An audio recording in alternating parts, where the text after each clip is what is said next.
एक दफा ना वाकया जी एक कुमार होना ना ते ओ मिट्टी नाल कुछ बना रहा होना ते उसने हाथ छड़े होने बड़े गंदे होने मिट्टी नाल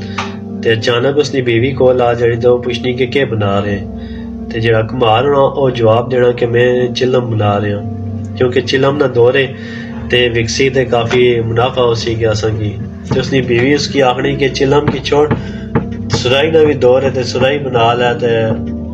सुराई भी विकसी गई तो काफी असेंगी अच्छा मुनाफा हो सकना। जेड़ा कुमार होना ओ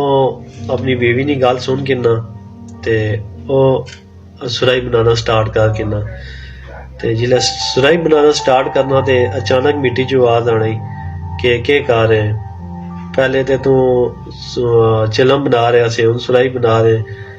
ते कुमार जेड़ा आना मिट्टी की जवाब देना कि मेरी सोच बदल गई है ते मिट्टी च बड़े प्यार नाल आवाज आनी कि तेरी ते सोच बदली है